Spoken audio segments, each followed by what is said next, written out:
ರಾತ್ರಿ ನಿದ್ರೆಯಲ್ಲಿ ಕನಸಾಗಿ ದೇವಿ ಕಾಣಿಸಿದ್ರೆ ಅದು ಸಾಮಾನ್ಯ ಕನಸೆ ಅಥವಾ ನಿಮ್ಮ ಜೀವನದ ದಿಕ್ಕನ್ನೇ ಬದಲಾಯಿಸಬಲ್ಲ ದಿವ್ಯ ಸೂಚನೆಯೇ?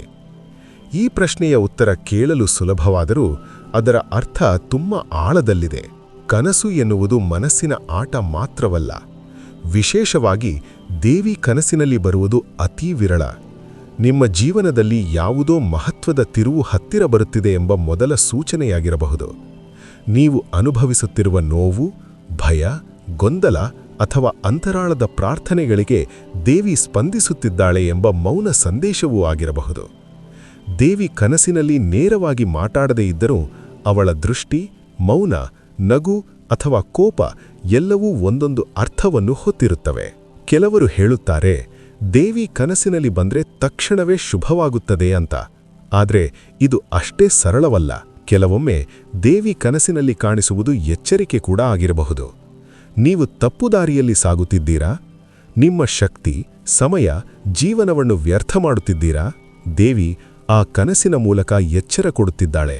ವಿಶೇಷವಾಗಿ ಕನಸಿನಲ್ಲಿ ದೇವಿಯ ಕಣ್ಣುಗಳು ನೇರವಾಗಿ ನಿಮ್ಮತ್ತ ನೋಡಿದಂತೆ ಅನಿಸಿದರೆ ಅಲ್ಲಿ ಏನೋ ಗಂಭೀರ ಅರ್ಥ ಅಡಗಿದೆ.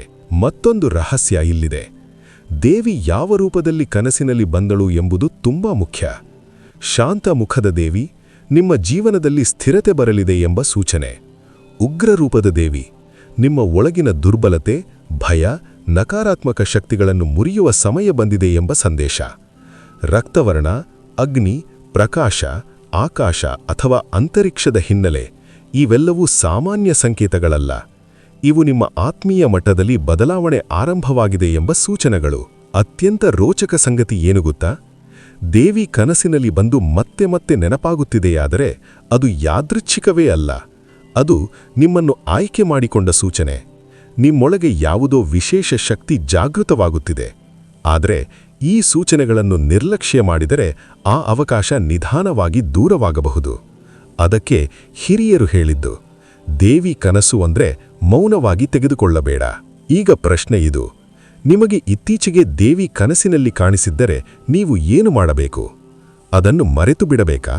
ಅಥವಾ ಅದರ ಅರ್ಥವನ್ನು ಅರಿಯಲು ಪ್ರಯತ್ನಿಸಬೇಕಾ?